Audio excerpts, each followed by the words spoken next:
San Bernardino County constituents have been saying for over the years they need help with having affordable vaccines provided for them, as well as spays and neuters. Our Animal Care's mobile services does provide services such as vaccines, microchipping. We also have our licensing department here with us. San Bernardino County is huge, so having a mobile unit lets us get out and give services to every corner of our county. This mobile unit will be operating here at the shelter for the shelter pets before they're adopted, as well as into the community of the unincorporated areas of San Bernardino. Honestly, it is very convenient. The wait time is very helpful, like it's fast. It's been terrific, yeah. It's very smooth, organized, so far seamless, yeah. I think the county should provide more services to the people that live here.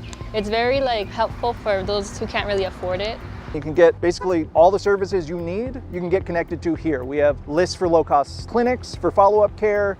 We can get you basically started on the right track with your animal. We have had a lot of positive feedback. You can see it in their eyes as well as their animals that they're very happy that they're able to come in their own neighborhood and get these services provided for them. For services for this mobile unit, please just make sure that you check out our social media for San Bernardino Animal Care as well as our website. It's a great opportunity for us to be able to provide this for our constituents, and we're super happy to get this started, and it's been a long time coming.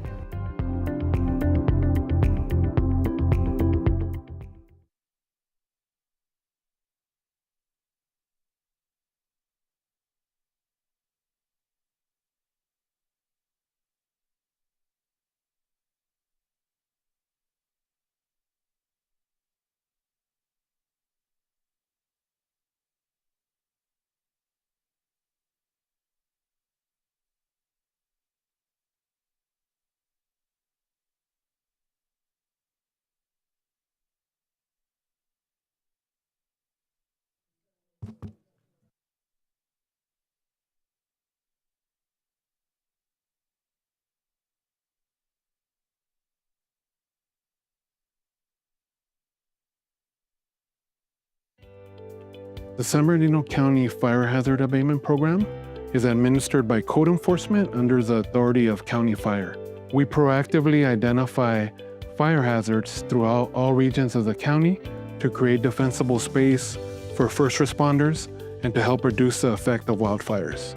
It's important that county residents are aware of the Fire Hazard Abatement Program and understand that proactive measures are necessary to protect your home and your neighbors and your community. We conduct seasonal inspections looking for various fire hazards, hoping to improve defensible space to protect first responders and provide overall safety of the community. Residents can minimize hazards on their property by taking home hardening techniques, creating defensible space, and reducing hazardous fuels around their home. Doing self-inspections of their properties, ensuring that there's no flammable debris or combustibles that need to be removed further away from your residence, and or maintaining the vegetation that grows on your property. Community safety starts with all of us.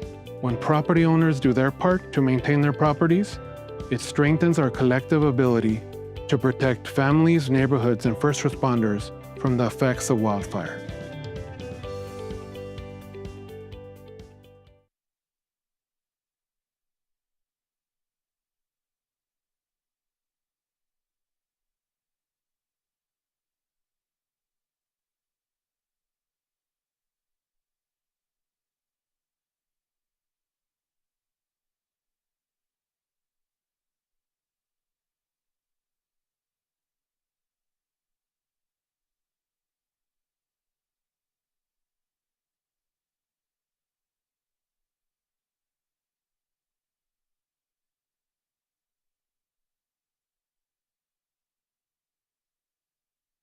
Today's event is iCity. We're here to give kids a real-life experience. It's important for them to learn how to do life, the skills that they're going to need, and the different things that they might not be thinking of that they might learn here. Part of the day is about demystifying the adulting process for our transition age youth. It's especially important to give them an opportunity to try out and practice some of the things that they're going to need as they transition from being a high schooler into a college student, from a college student into an adult in the working world. I didn't really know what to expect, but they introduced us really well to what we were doing. kind of just getting a feel for what the real world is like. And they've just been teaching us what it's like to apply for jobs, apply for IDs, passports, just things like that. It really put in perspective how hard it actually would have been if I did this alone. A lot of our youth are kind of like a high school to young adult age. And so this is kind of an awakening. They think they're gonna get brand new cars. They think they're gonna get their own apartment, but it's kind of a reality check. Like, this is what you need to do. You need to learn how to budget to afford a car. You need to learn that this salary wouldn't be enough for an apartment on their own. So it's just teaching them that there's more to life than what they're expecting. It's been great. Honestly, my favorite part was probably the vendors. I had a lot of opportunity to interact with a lot of different programs that are definitely really, really helpful for youth in foster care. I think these programs are really important for youth, especially in our county. I think it is a helpful resource for kids like us, and I think being around people that are in the same situations as you is very enriching in a sense, because you're able to know that you're not alone in the situations that you have. I'm not going to tell you that it's going to be easy. I'm here to tell you that it's going to be worth it. Every time you choose to do the right thing, even when it's hard, you're building a future that you can be proud of. Whatever trials and tribulations you had, you're going to put that in past, because you're going to be in a better place. Most of all, you're going to be a proud resident of this county. You're going to do great things. You're going to raise your family, be a good provider. But we want you to be happy and successful, and reach that next level. Congratulations and level up.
The SPARK program is a program that was designed with the mindset of giving gainful employment to community youth and foster youth across this county. It's also providing an incredible opportunity for so many young adults to learn about what public service is, to learn about different occupations and career pathways.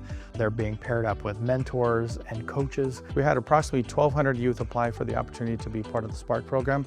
Out of that, 131 were selected. There were 84 community youth and 47 foster youth. When the interns initially applied for the position themselves, they listed interests. The team who reviewed those applications did align the type of work they were going to be doing with the type of careers they'd like to pursue in the future. I applied for the program because I thought it'd be a great opportunity to gain hands-on experience, have my actual first job, and just learn about my local government. I'm assigned to the Office of Emergency Services. I've gotten to see how creative and innovative this department is, and I feel like it's just shown how public service can be dynamic and forward-thinking. There's teams behind every program that happens. There's approvals that have to get done, a lot more budgeting than I first realized. People who work in public service, they care about the public. So it's cool figuring that out. I've learned about how to be professional in a workplace environment. It'll definitely be a resume builder. I can see myself working in this field in the future. From the workforce development standpoint, it allows us to have a talent pipeline for the future. And then on the other side of the coin is it allows a pipeline for our foster youth to explore opportunities that may even redirect the course of their life and put them on a trajectory that gives them stability and a long-term income. Our job is to help them transition out of foster care. And so this just helps give them that little confidence boost and connect them with certain people that might be able to mentor them. The department I'm assigned to is transportation planning. Career-wise, it gave me experience with different types of engineers. I've learned how to use the Excel program, and later on I'm going to be learning how to use GIS, which is a mapping program. Currently, I am assigned to communications. Most days I've been here, we went out to a location, set up the cameras to interview people. I'm gaining a lot of technical skills, so I do believe those will definitely help me with my artistic interests. The county is providing workshops, professional development opportunities, and provide these young adults with real-world experience to help them develop and grow their skills to be better employees. We did a lot of things to try and engage our Spark youth in things that we thought were fundamental. So we did things like financial literacy training. There was a food handler's permit class. You know, any youth from the age range of 16 to 18 to 21, actually, those are times where you're trying to figure out what you want to do with your future. And if you don't have exposure, you might limit those options for yourself without even knowing that there's other options out there. Collectively, these participants completed an impressive 21,912 hours of real work experience. We're here to celebrate a future workforce that is talented, diverse, and deeply connected to the community in which they serve. By giving them opportunities, gainful employment opportunities within the county to actually do real jobs that make real impacts to the community at large. We wanted to invest in them, and hence they will invest in our future.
So this is Pacific Village Phase 2. It is an expansion of Phase 1. It will provide stable housing, access to treatment and coordinated care here on this campus. It will help those that are seeking reprieve from homelessness or unhousing situations to come and have a place to get treatment on a coordinated campus. This is a powerful investment here. It's going to bring dignified spaces, and it's going to feel like a home. It's not just something, you're a pop-up tent that they're living there. It's going to feel like a home. It's going to make them feel warm and make them hopefully want to transform their lives and get back to integrating into society. Pacific Village reflects the shared commitment for our local, state, and federal partners in making sure that this funding was a reality. In this project, I want to give a lot of special thanks to San Bernardino County because of their commitment to investing in people and building a community where no one is left behind. This represents 32 substance use disorder beds, 32 recuperative care beds, as well as 70 permanent supportive housing units. This will provide opportunity for treatment for so many, as well as those who are suffering with medical or behavioral health issues. It isn't just one type of housing. It's permanent supportive housing, it's recuperative care, it's emergency shelter, it's also an integrated substance use treatment, all for our unhoused population. The strategic placement of these facilities within this larger campus creates a unique, integrated model that supports substance use treatment interventions among San Bernardino County Medi-Cal eligible residents, prioritizing pregnant women, the unhoused, and other high-risk population. We are not just building infrastructure, we're also building a continuum of care on this campus, which will consist of comprehensive, robust services that we will provide to our residents of this county. By working with our county partners and continuum of care to meet housing-related metrics, IHP secured $3.5 million to help fund the Pacific Village project. Increasing access to care in our communities, it's central to the mission of the Community Care Expansion Program. Our awardees are meeting our target populations where they are in their communities, where they have their support systems, their families, and where they know the communities the best. We're proud to be part of this project and the story as you move this project forward. Pacific Village Phase 2 integrates the overlapping interests of no less than 3 departments, 3 to 5 or more decision makers, and their respective leadership teams. With the collaboration, we have been able to find the right balance between privacy and community, safety without solitude, and delivering first-class healing services. This is a perfect example of how a community comes together, taps into several different resources. Every one of you here today, I know, has a part in this because you are standing here collectively as a community. And when you come as a community, we make community better for all. This project is designed not only to provide safe and stable housing, but also to offer critical services. Homelessness is not just a housing crisis. It's a crisis that affects people's health and their families and their ability to thrive. Pacific Village will provide a permanent solution, moving people off the streets and into homes with resources that they need to succeed. By integrating housing and services, Pacific Village follows a proven model that empowers individuals and families to rebuild their lives and achieve long-term stability.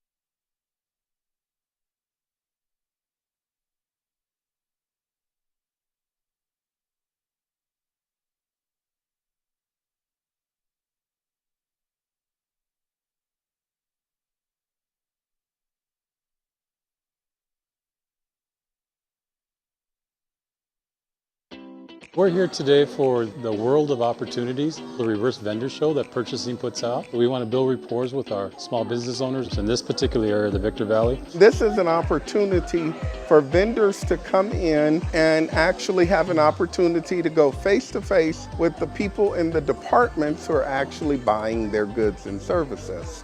We've got so much growth coming into the desert. With Brightline coming into Apple Valley in the next few years, big project up in Barstow. I was pretty staggered by the number of types of vendors that we have right here amongst all of you. What I truly believe is that our county growth really does mean growth for you as vendors, for us as the county. It's very important to engage and learn what it is that the vendor community needs from us so that they can know where to find the information and so that in turn they can support us to provide those services for our constituents. Yeah, there's a lot of different departments here today. There are 32 departments here and they all have different needs. We're looking for potential vendors that can provide trainings, vendors that can go out to do industrial hygiene surveys, or vendors that can assist in insurance policies as well. I think having the reverse vendor show does allow us to see the vendors that are out there in the public. We're always looking for new vendors at Fleet. Last year, we paid out over $2 billion in contracted services. So there's a lot of need and a lot of opportunity. With the Public Works Department, I was able to speak with them about some upcoming projects that they have that we're definitely going to make sure that we have our name on that bid. I thought it was great and I enjoyed meeting everybody here today. This is my first time attending the show and I'm impressed. It's really great to be able to come here and meet individuals in each department. This is just phenomenal, I think, for our vendors and our residents to get out here and see who they can work with and what we can do best to help facilitate those arrangements and make life better out here in the desert.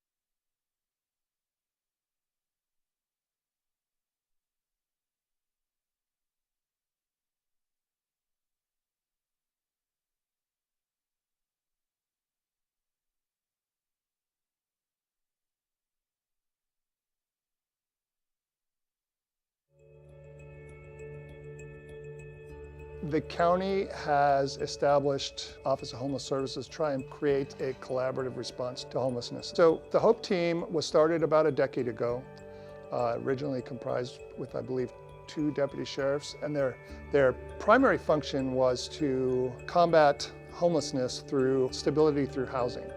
And they were very successful in the beginning, but one of the things that we've noticed over the last several years is that a large number of the homeless community is either suffering from mental health illness or substance abuse, or suffering from both because they're trying to self-medicate. I had been homeless for 10 years. I like to call it a 10-year camping trip, right? It wasn't fun. How did I get there? Drugs and alcohol. You know, I had been able to control and enjoy them for many years, and I didn't realize that I was slowly spiraling down a tube. You know, I didn't know what I know today about the disease of alcoholism and addiction. When we initially met him, it was kind of what society says would be like a stereotypical hobo, long hair, you know, things like that, living on the river. Well, this gentleman was clean cut, and he came over and he said, "Hey, I don't know if you guys remember me." And we said, "Yeah, you're Kevin." And he apologized for not being real honest about his drug use and things like that. And he said, "But you guys told me to come back when I'm here because I want help." I always saw like the police were my enemy. You know, they were against me, right? Because I want to do my drugs and I want to do my crime. And why don't they just leave me alone, right? So, you know, that changed. You know, that thinking changed, you know, and Mike Jones and his team had a lot to do with that. Yeah, I think Kevin's story is one of thousands of stories that, you know, the county through Office of Homeless Services and all the various programs that focus on homelessness, there's people every day that exit homelessness. And one is not giving up. And in Kevin's story, he didn't give up. I have a decent life. I have a beautiful little 7-year-old daughter, and I'm a truck driver, and I'm a part-time DJ. You know, I like that. I like music. I have a bunch of friends. I go to lots of meetings, right? That's my life today, is recovery and family, you know, and I'm blessed for it. Thank you. The HOPE team especially, yes, thank you.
Once again, San Bernardino County has set the standard.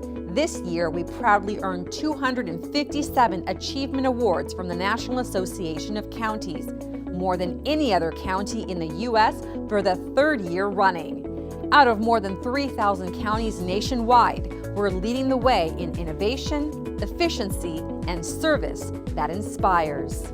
Under the Board of Supervisors' leadership, we were honored this year for introducing children to STEAM learning, helping our residents stay informed and alert in a crisis, connecting local vendors with the county departments that need their services, empowering and educating the community about the challenges of premature birth, launching new initiatives to house our most vulnerable population, protecting the integrity of elections, enhancing pedestrian safety for students and parents walking to school, creating convenient opportunities to get married in a memorable location, and providing real-time status of emergency evacuations progress with the San Bernardino County Sheriff's Department Evacuation Solution, a Best in Category award winner. And these are just a few highlights from the more than 250 awards recognizing the exceptional services that San Bernardino County delivers every day.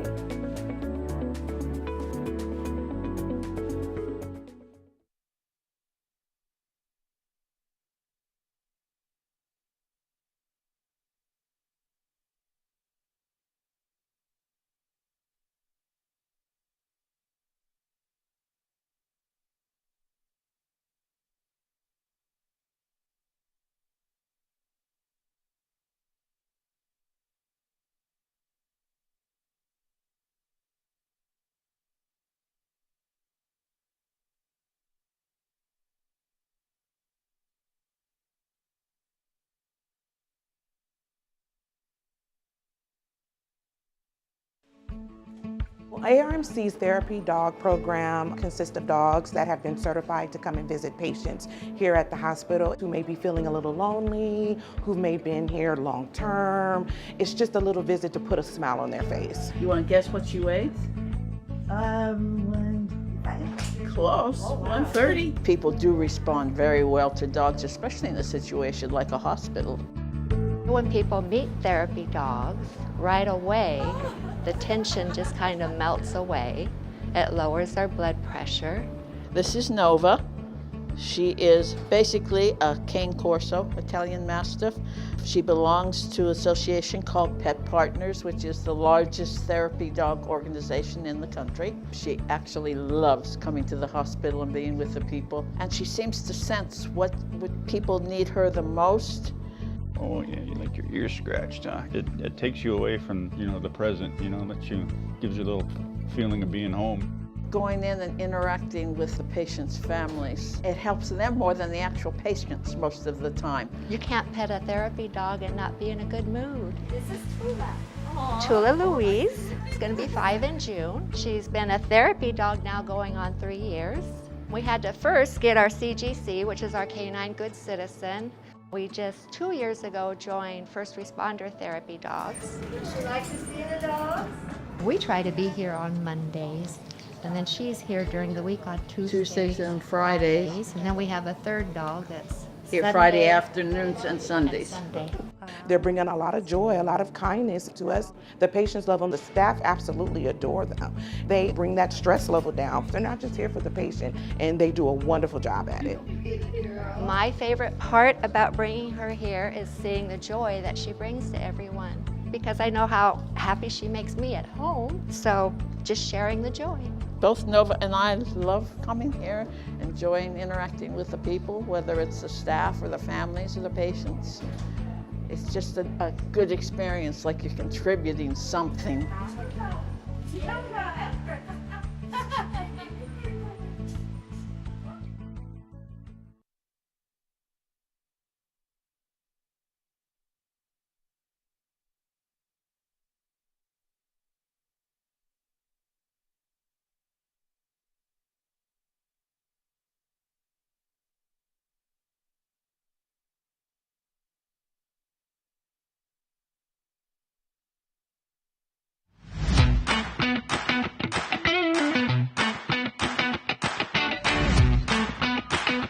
We're introducing a great new way to help you manage your property taxes.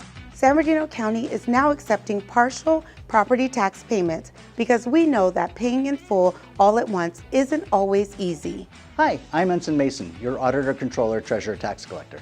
Let's talk about why this new option is a big deal. Partial payments can reduce financial stress and give you more control over how and when you pay. Used wisely, this can help you avoid missed deadlines, penalties, and interest. What we're here to talk about today is our partial payment system. Since I got here, people have asked about is why do I have to pay my property taxes in 2 installments? Can't we pay monthly? We pay everything else monthly. And Shay, tell them a little bit about what we're going to be doing. Now you have an opportunity to pay partial payments on your secured taxes. With partial payments, you decide when and how much to pay, anytime, day or night. Whether you pay online or in person, it's flexible and easy. There are a few important things to keep in mind. Partial payments don't stop penalties or interest if you miss key deadlines. First installment is due November 1st with penalties after December 10th. Second installment is due February 1st with penalties after April 10th. And partial payments don't prevent your property from becoming eligible for tax sale if payments default. Let's move forward together. This is Ensign Mason helping San Bernardino County taxpayers meet their obligations one payment at a time.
Good morning, everyone. I would like to call this meeting to order. Thank you all for joining us today.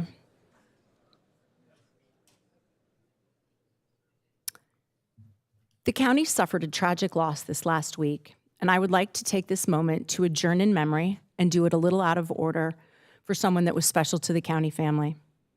We will be adjourning this meeting in the memory of San Bernardino County Sheriff's Deputy Andrew Nunez, who was killed in the line of duty on October 27th.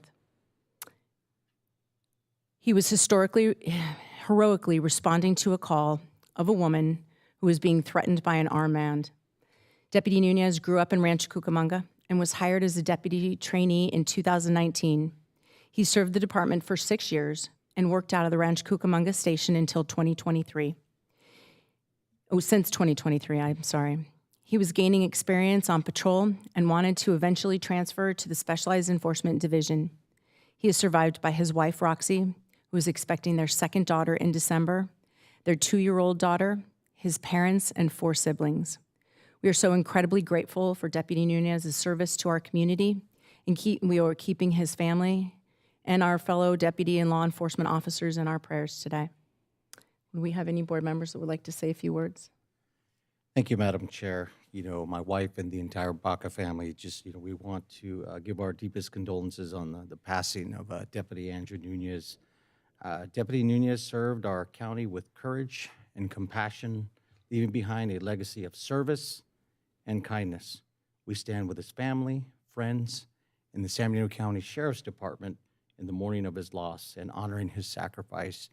And I had the opportunity to attend the candlelight vigil hosted by the City of Rancho Cucamonga, along with our chair, and had the opportunity to talk with his father-in-law. And just his father-in-law was just so proud of him, proud of the father he was to his child and soon-to-be children, and a wonderful husband. So our heart goes out to the County of San Bernardino, but our law enforcement family here in San Bernardino County.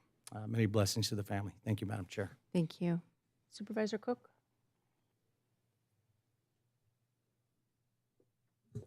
Yeah, this is a very special moment. A family back east were, working for City of Meriden, Connecticut. My father ran a water department, Uncle Al, Public Works. Uncle Mike was the police chief. And my sisters, twin sisters, one of them, Joan, I remember, story. It was I've been in combat, everything else. The most scared I ever was, to be very candid with you, I threw a snowball at a police car and it hit the officers right in the face.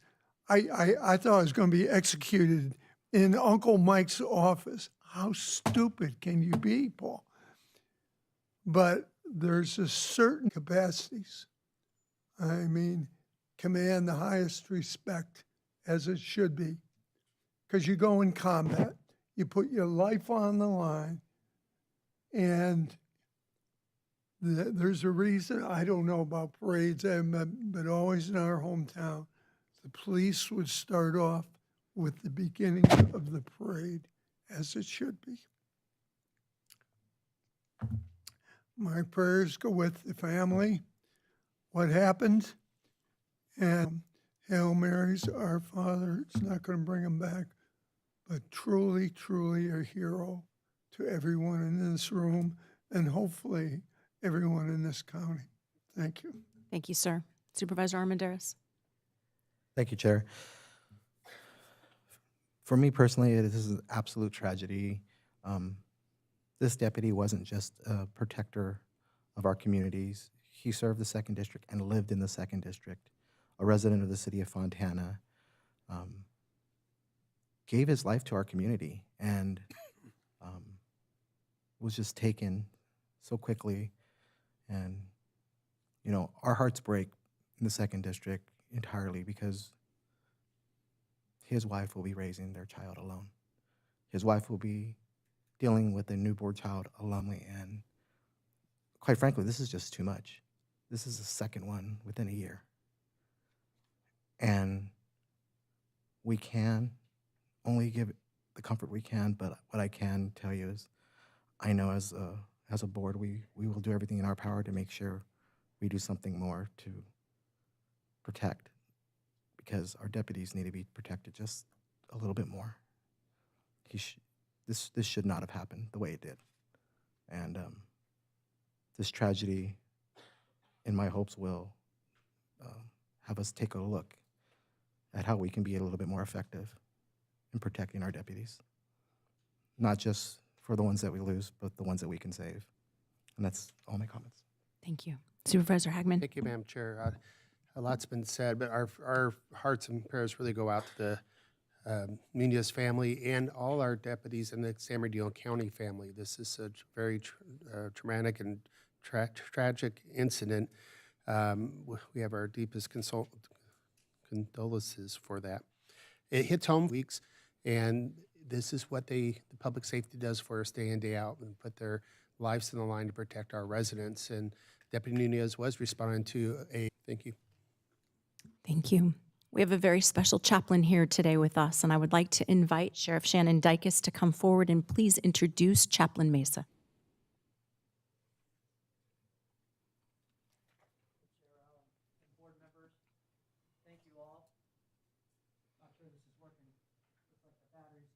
Here.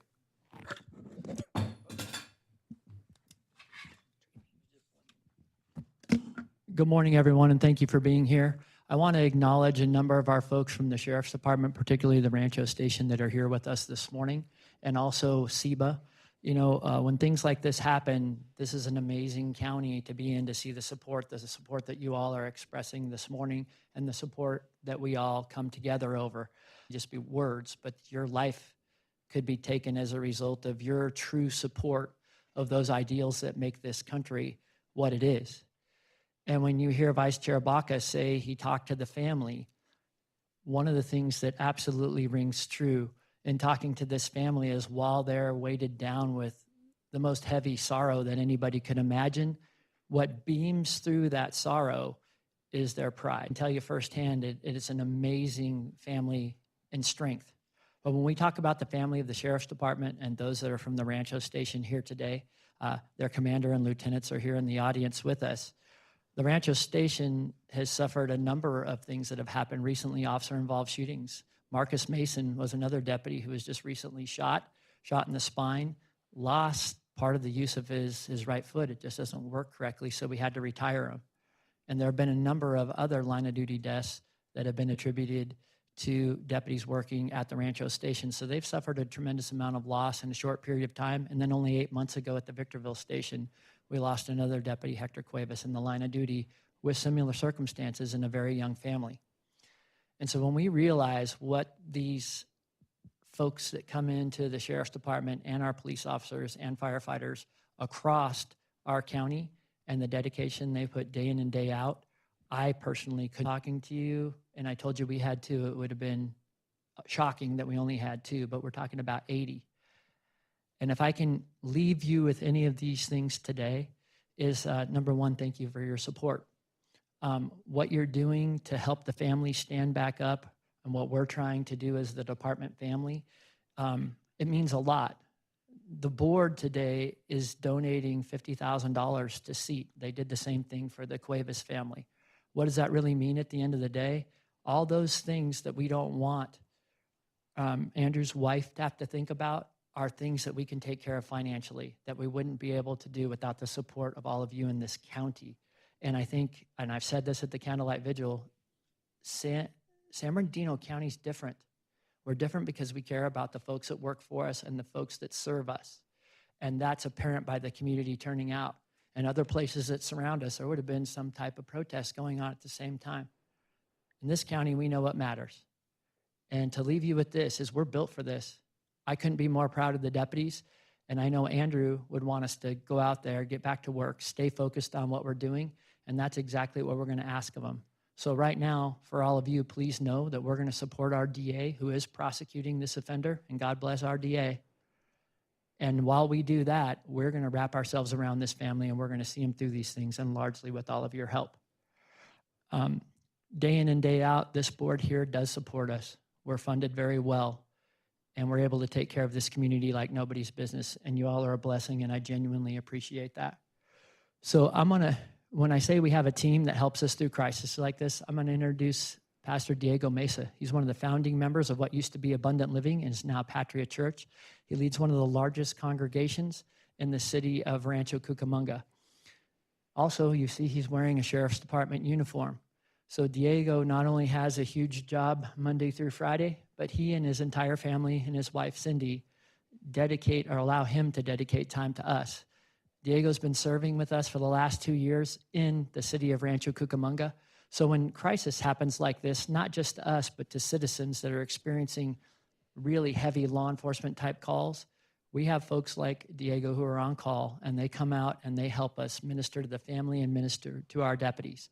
And they are the true heroes in these incidents that we don't get to thank often enough. And they are certainly our strength. And I know they remind me day in and day out what's really important. And so, Diego, thank you for being here this morning, leading us in the invocation and the pledge. And you are a blessing, Diego, to all of us. Thank you. Thank you, Sheriff Dykes. I can't think of a more appropriate time to pray. I think this is going to be more than an invocation. I think it needs to be a prayer. The 4 words that are behind me and stand in front of you, I think are more than a label on a wall. In God we trust. Let's pray that. Lord, we come before you in frail humanity with our gifts and our talents, our intellect and our ability, but what is that in comparison to you? We thank you for these 4 words, in God we trust. If there's ever a time in our world, in our nation, and in our city, in our county, we need to depend on you because we don't have enough strength. We don't have enough smarts. We don't have enough wisdom. We truly do need to depend upon you to bring us resolutions and to bring us answers and solutions. We need to rely upon you, not just in emergencies and difficulties, God, but really, really every day, because this world is a difficult world, and sometimes there's some bad-meaning people, God, and we need you to protect us and to comfort us and to watch over us. We pray, Lord, that we would turn to you with all our hearts, and may we be the best county in all our nation. Protect the 4 quadrants of our county, oh God. May we all work together in unity. May there be less division that takes place. We thank you today, Lord, that if we trust you more, then we would not walk in fear as much, or we would not be seen now, God. I pray healing in our land. Thank you for the gifts of everyone in this room. May we serve you to the best of our ability and make our county better by giving rather than taking. In your name we pray, amen. Can we turn and face the flag and pledge allegiance to the republic for which it stands, one nation, under God, indivisible, with liberty and justice for all. Thank you, Chaplain. Thank you very much. Thank you. Thank you.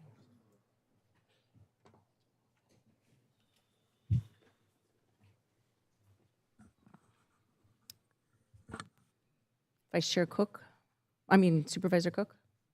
No? Supervisor Hagman? All right. We have one special presentation this morning. If my colleagues would like to join me in the well, please.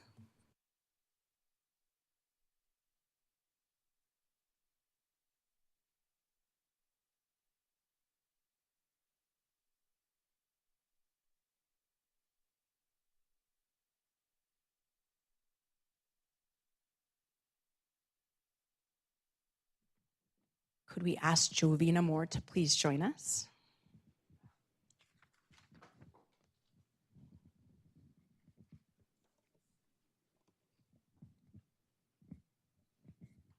Good morning. We are excited to celebrate your years of service with the county. Yes. This resolution is presented to Jovina Moore, who is retiring after 37 years with the county. She began her career in human resources and eventually joined the Department of Child Support Services.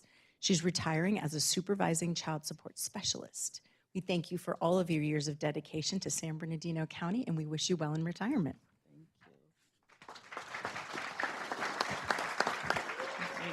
Congratulations.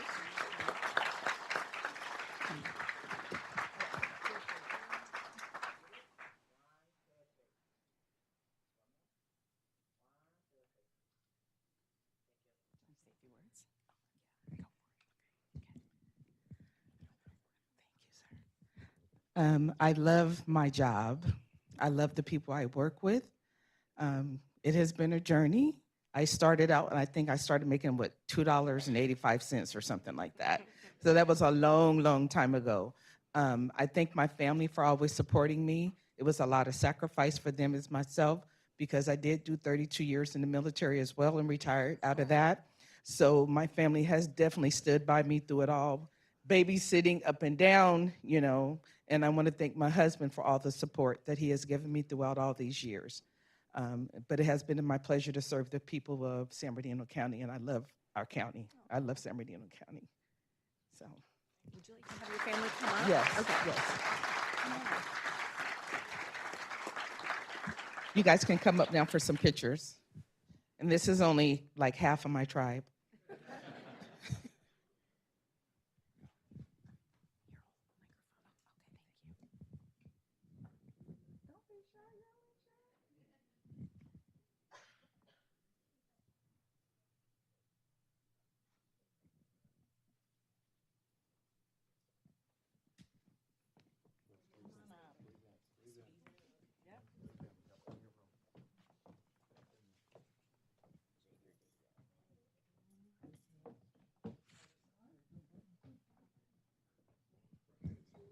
Jump on up.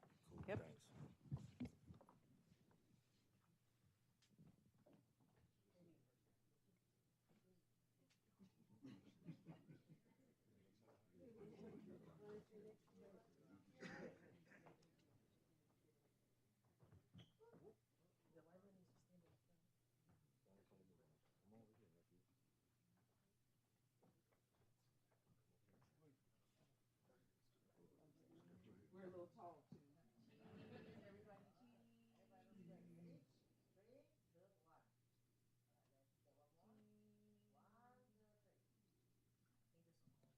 Congratulations. My director and them to come up. Yeah, of course. Yes. Here.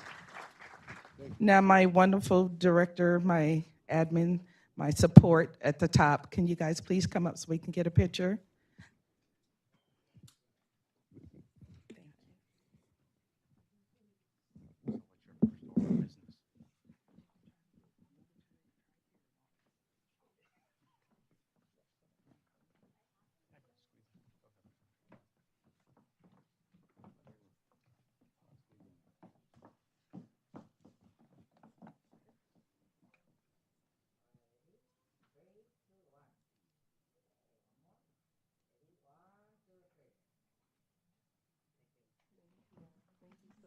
Congratulations.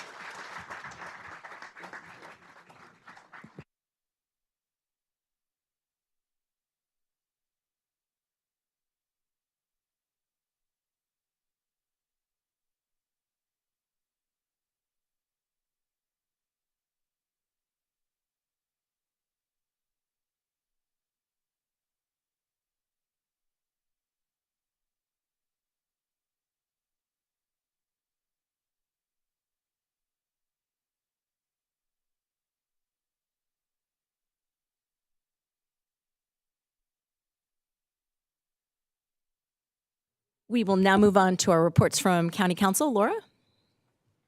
Thank you. Thank you, Madam Chair. There's nothing to report. And reports from our CEO, Luther? Thank you, Madam Chair. Nothing to report this morning. All right, that brings us to our individual board member comments. Vice Chair Baca.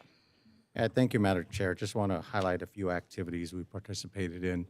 A couple weeks ago, I had the opportunity to go to Mary's Haven, which provides services for battered women. And the reason why that was so significant is the county, I want to thank my colleagues for supporting them with some of our discretionary money. It was $49,950. And basically what this did is it, was able to fix the elevator at this facility, and it allows our women and women with children, battered women, the opportunity to use the elevator there. So it was a great investment, but it's good to see these investments go from beginning to end, and just want to congratulate Mary's Haven for their investment. Also had the opportunity to attend the Fall Wellness Extravaganza. This was a great event, and this had 3 of our county departments, Adult Aging Services, Behavioral Health, and Public Health, really come together to provide a lot of services and activities for our families in our community, those that are disadvantaged and in need. So just want to thank those 3 departments for coming together. It was hosted at the San Manuel Stadium here in San Bernardino. A wonderful event. I want to thank our Bloomington Parks and Rec Services for an outstanding trunk or treat event. I want to thank all of our departments, Sheriff's Department, county libraries, for coming there and participating and really making fun activities for our families in the Bloomington community. Then also had the opportunity to attend the ARMC Service Year Celebration, where ARMC gives their 5 all the way up to 45-year pins. And I know that we just had a retiree with 37 years, but there's an employee with ARMC named Billy Birch who got a 45-year pin. 45 years of service. I just thought that was incredible. I've never seen a 45-year pin until then, but we're just so proud of her and want to thank her for her commitment to our county staff. That even goes back to the old ARMC building when it was located on Gilbert Street many years ago. And I just want to thank our code enforcement and land use for the great community cleanup in Bloomington this weekend. Had the opportunity to go to Kessler Park, and want to thank all of those departments that were involved in really showing support for our Bloomington community. And later on today, what we're doing is there's going to be a groundbreaking at Arrowhead Grove, which is located here in the city of San Bernardino on the corner of Waterman and Baseline. It's a project by the Housing Authority, which will provide 92 affordable units to the San Bernardino community. But the great thing is that the County of San Bernardino has made a $5 million investment in this project. I think this is a great way the county has showed partnership and willingness to invest in affordable housing, but also make sure our partners have skin in the game and they're willing to invest. And we've been a good partner being able to try to get this project over the top. The groundbreakings today will have 92 units for our families. Those are 92 families that will have a roof over their head within the next couple years. It's just a great partnership with our San Bernardino County Housing Authority. And the last thing, just highlight 2 items on the agenda. Item 33, which is a $194,000 investment in our preschool services department, the Whitney Young Modular Project. And what we had to do over time is our preschool department had one school located in the Boys and Girls Club in San Bernardino, but it wasn't quite, it didn't have the amenities that we needed. We eventually moved, and we worked with the Housing Authority to get some of their land there, and the project's located on Medical Center and 9th Street. So this is improving our amenities and uses for our students and families. And the other thing is item 48. It's a MOU with the West Valley Water District and the Flood Control District. And basically, it will extend the use of the flood control district right-of-way in the city of Rialto through 2030.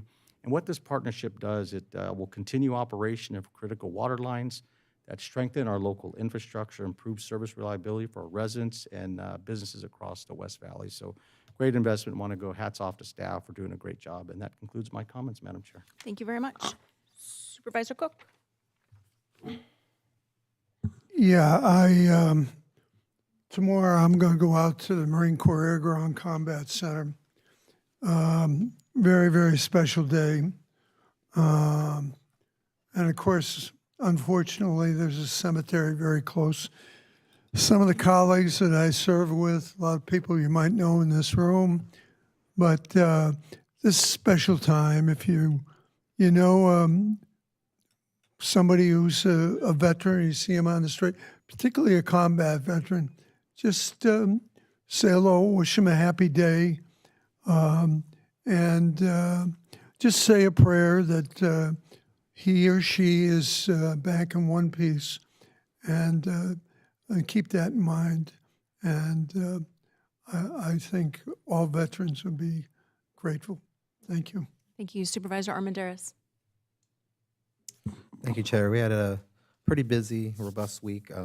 Couple weeks, we participated in 10 truck or treats with our staff, and we were able to support 100 families who are in need and given the opportunity to see what it is to be at a pumpkin patch and walk home with a pumpkin. First time we've ever done an investment like this, but we just saw the light in the kids' eyes when they were able to have something that, goes back to me when I was a child. I wasn't able to partake in those type of events. So being able to bless 100 families in the 2nd District, it was truly heart-giving for me. And we also supported the 2nd annual Foothill Family Shelter fundraiser. And the way that they utilize their terms is to help raise money so that they can help needy families that are at risk in the 2nd District. Also, we attended a monthly pancake breakfast in Mount Baldy. We were able to network with the community members, and we also did our first pop-up office hours in Mount Baldy. So those of you who don't know what that is we actually go to the community and we set up our office there. And so we do it strategically through our 2nd District, and we let the community come there versus having to come into our office, and we talk to them about their issues. So they actually make appointments to be with us there. And we were able to help 3 different individuals with very simple asks that were not able to come to us. So we feel like we're being very effective in going back out to our community and showing them that we care. We also participated in the Inland Empire Chamber of Commerce Brightline West Conference, where I was able to speak along with other elected officials like Assemblymember Robert Garcia, Treasurer Fiona Ma, Mayor Aquanetta Warren, Mayor Dennis Michael, and Councilwoman Ashley Slichter. Lots of events. We also have item 50, which has a lot of discretionary funds for the 2nd District, where we are showing how we're giving back to the community. We're investing back in our community. And it's everything from things that people know I'm very passionate about. Stay Here is a nonprofit where we're going to be giving out bracelets to high school kids, veterans, and homeless people that will put resources straight to their phone. All they have to do is put a wand over their phone with their phone. over the bracelet, and it brings resources straight to them. So if they're in crisis, all it takes is the swipe of their phone and it puts them into services. It's a pilot program we're pushing out. We want to show that it's going to be effective, and maybe the county will adopt it in the future. Also investing in our local chambers. We just continue to work with our partners, our business partners, everyone from County Fire to Rancho Fire Department, and just trying to assist in ways to train and prevent things like fires. Doing a prototype electric fire extinguisher fire where they can use an example of a fire extinguisher where they'll show them how to properly put out a fire. So we're continuing doing things like this, and those are all my comments. Thank you very much. Supervisor Hagman. Thank you, Madam Chair. Just a couple of agenda items that we want to point out. Item 3E reappoints David Sakurura as my Equal Opportunity Commissioner. I want to thank David for his service. Item 29 increases the funds for Prado Gatehouse and Monument Sign Replacement Project to address additional work needed there. Item number 52 allocates $100,000 from our district budget for legal assistance to support county veterans all throughout the county. SCAG is taking comments on his draft public participation plan until November 7th. Please see SCAG's website for additional details and share our opinion on that. On Ontario Airport, Alaska Air will begin offering service to Sonoma in March 2026. It's a new flight. Every week, every board may have a new flight, which is nice. We recently attended Chino Valley State of the Fire District, including showing off a new fire apparatus, specially designed to respond to aircraft incidents at Chino Airport, which our office helped fund. Upland Police Department will hold an open house next Saturday, November 15th. And on Saturday, November 8th is our veteran claim event. Contact my office to pre-register if you're a veteran that needs help assessing county services. And county offices will be lit up green for the next week in support of Operation Greenlight for Veterans, which is to honor and support all those who have served. And that's all I have.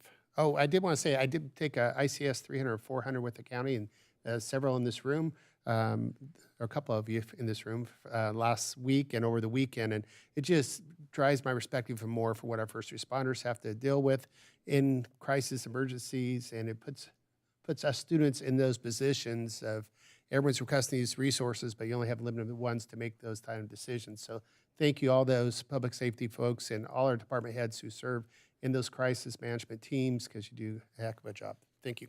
Thank you. I would like to highlight that the Big Bear Zoo, in partnership with Visit Big Bear, will be hosting their first Wild Lights event this year. It is a walk-through winter light experience that features more than 1 million lights on display. The event will run from November the 5th through January the 5th from 5 p.m. till 9 p.m. Wednesday through Sunday nights. So if you get a chance to get up to Big Bear and enjoy that, that would be great. And now we'll move on to our agenda. Lena, do we have any changes or revisions to today's agenda? Good morning, Madam Chair. Yes, we have one change for today's agenda. Item number 50. This item is being revised to remove recommendation 1B and renumber the remaining recommendations accordingly. Those are all the changes I have. Thank you. Thank you very much. If we have a board member who has a conflict of interest to disclose, this would be the time to do so. All right, seeing none, we will move on to our consent calendar, which today consists of items number 2 through 54. I have one request to speak from Carlo on agenda item number 53.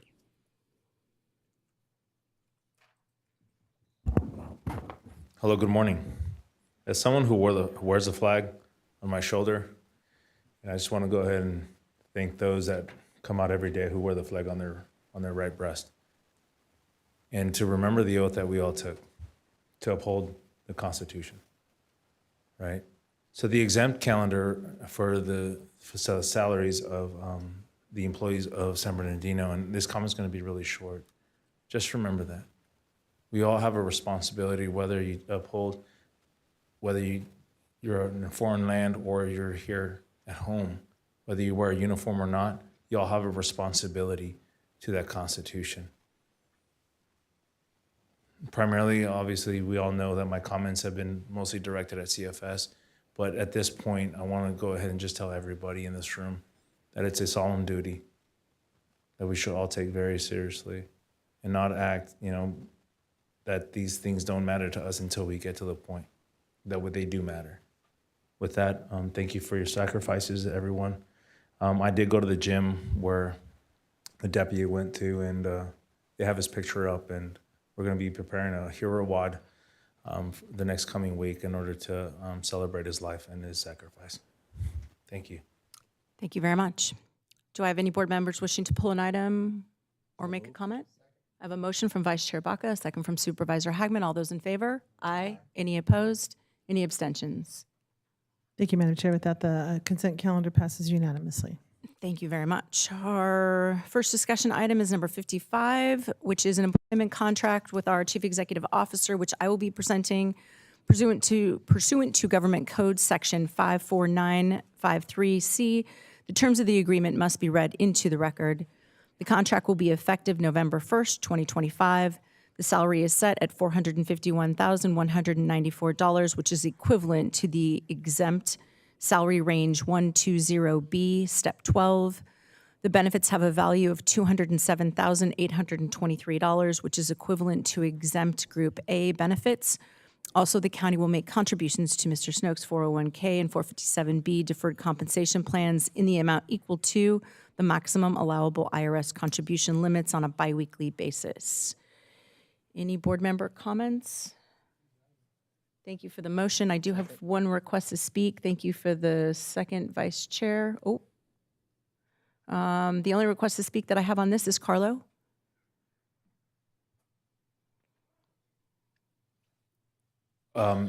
Sir, thank you very much for your service to our community. The only thing I want to go ahead and say is, again, the CEO is entrusted with ensuring that the county agencies operate with integrity, transparency, and respect for the Constitution of the United States. This is not just an administrative function, it is a moral and legal obligation. When a county departments fail to meet due process standards, when actions such as late filings, misleading reports, and misrepresentations in court occur, they are not merely procedural mistakes. They are potential violations of civil rights that harm families, erode public trust, and expose the county to legal and ethical liabilities. But at the end of the day, thank you very much for stepping up and taking this charge. Either way, I respect that. Thank you. Thank you very much. I have a motion and a second. All those in favor? Aye. Any opposed? Any abstentions? Thank you, Madam Chair. Item number 55 passes unanimously. Thank you very much. Item number 56 is a public hearing and ordinance related to the adoption by reference the 2025 California Building Standard Code 2024 International Property Maintenance Code and the 2024 International Swimming Pool and Spa Code and the 2025 California Wildland Urban Interface Code, including local amendments being presented this morning by Miguel Figueroa. We'll open the public hearing and just want to clarify that the dates of 2024 are correct for some of those listed? Correct. Okay, thank you.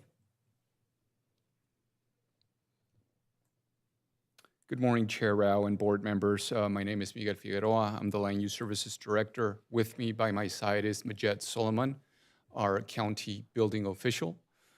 Before you, we have a presentation for the adoption of the 2025 California Building Codes.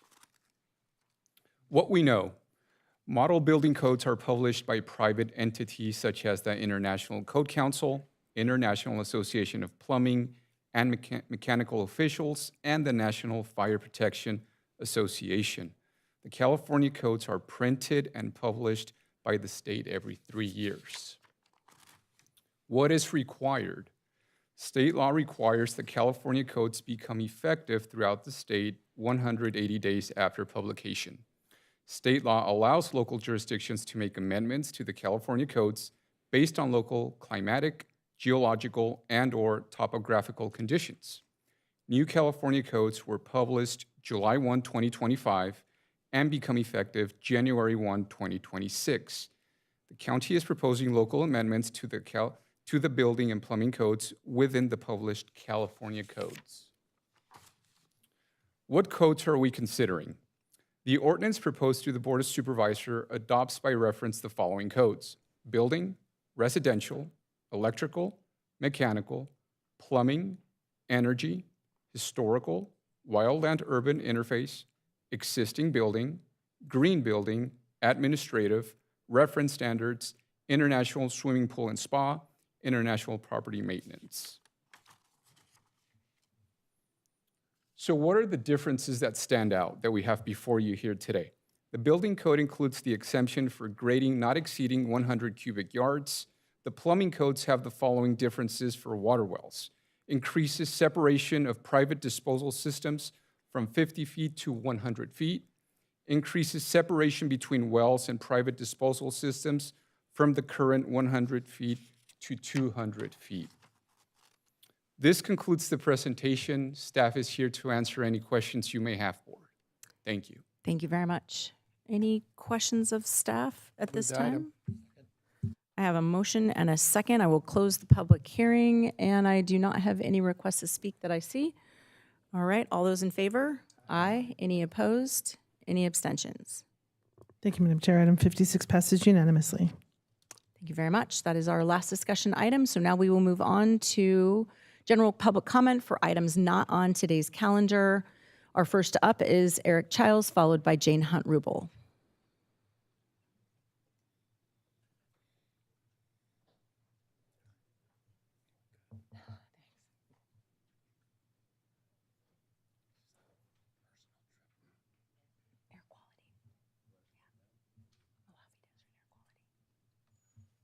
Okay, hi everybody. I was here last year on election day. I said I had a $100 million claim and 6 felony strikes on the city of Highland. I got 6 or 8. I'm going to present the state of California and call out a legitimate California worker to do their job requirements.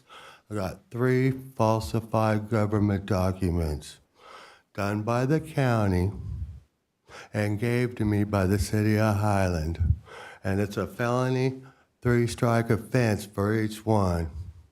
So I want this stuff I'll give you to the DA to look at because it's supposed to be seized, investigated, and fixed.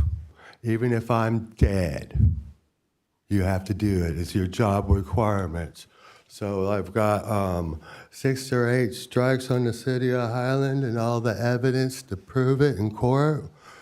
115 penal code, there's like 6 to 8 felony strikes on the city and at least 4 on the county.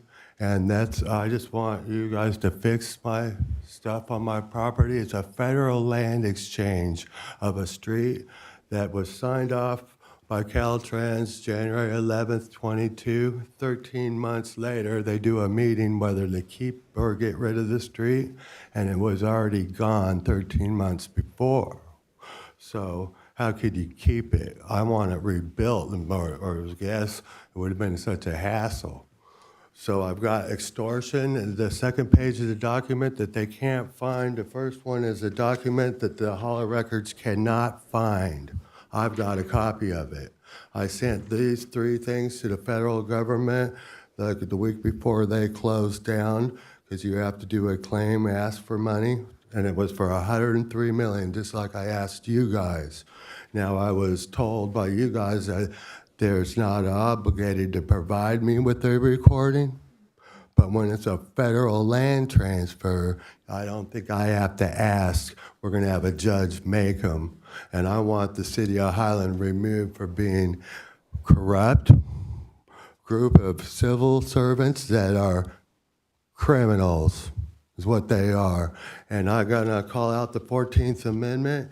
Can't deprive me of my property, it says, life, liberty, or property. And when the Hall of Records can't find it, they're depriving me. Like a broker saying he couldn't see it. Think he's going to give me any money if he can't see it? So there's the first government document that they can't find. This 10-page resolution states where I'm exempt on the second page, and I've got evidence of 3 different people they're trying to get money from. That's time. Thank you very much. Jane Hunt-Rubel, who will be followed by Carlo.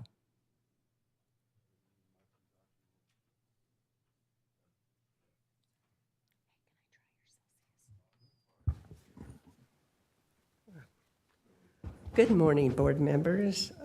First off, I'd like to really send my condolences. I really love San Bernardino County Sheriff Department, especially looking after us in Muscoy. I really appreciate you guys very much, and it's so sad that another deputy's been killed. And keep up the good work out in Muscoy. Makes me feel safe. Anyway, recently I attended a meeting of, I'm on South Coast Air Quality, AB 617. They had a community engagement event at South Coast Air Quality's headquarters. And it's about the truck routes for the county. And I also attended the Planning Commission meeting here on October 23rd. So I was just wondering, I noticed there was an absentee of, I read there was a community meeting in Bloomington at their MAC meeting on this issue, but there's been none out in Muscoy, because thank God I've been on this committee, so I knew about it. But I hope the county gets it together and has a meeting before your December 16th board meeting, because it's really important for the community to know what's going on with the truck routes. And I'd also like to thank the land use department, because one of their gentlemen, what's her name? Lauren Miracle, she's a planner. She attended our virtual meeting. But then on October 25th, at the hybrid meeting they had in a second event, there was a gentleman, I think his name is, what is his name? Nathan Hunsucker. And he was really great. He attended that event, and he gave us a lot of information. So I told him to pass it on to the board members, especially Baca, that we need to have a hearing on this issue out in Muscoy before the deadline of the next meeting on the 16th of December. So thank you very much. Thank you. Our last request to speak is Carlo.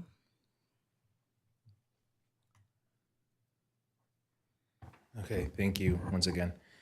Now, there was a social worker that came out to speak with me in regards to a Bible incident that involved my daughter and her mother. Now, according to her, a lot of stuff never happened, but it did.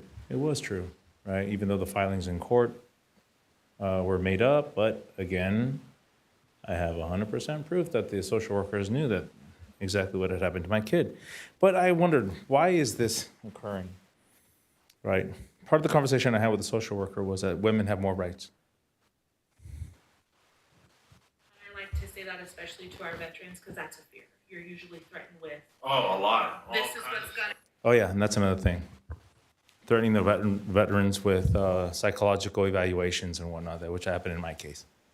Okay, but the perpetrator who sprayed my kids in the face with oven cleaner, who slapped my kid so hard she had lost a tooth, who attacked her for the Bible and was never evaluated, but I was. But anyways, here we go. Right, and that's not the reality. But I will tell you the reality is, in the state of California, I should actually say across the United States, we are very patriarchal in the sense that mothers always have more rights. So what does that mean? Mothers always have more rights. In the face of all of this, I go to the court. I just went to the courthouse today, and I saw how many people showed up without their filings, and their hearings were today. What violation of the Constitution is that? CFS? 4th, 6th, 14th, due process, search and seizures. What does that mean? What does that mean? There's a black hole in the county where the Constitution does not matter. I've asked for what kind of accountability can we have? No one really knows. I've talked to the public defender's office. I've spoken to the Superior Court. And kind of everyone comes up to me and just tells me their stories and their problems and whatnot. And there is a thread, minority, and poverty. Because no one has $150,000, $200,000 to affirm that, yes, I am guaranteed these rights.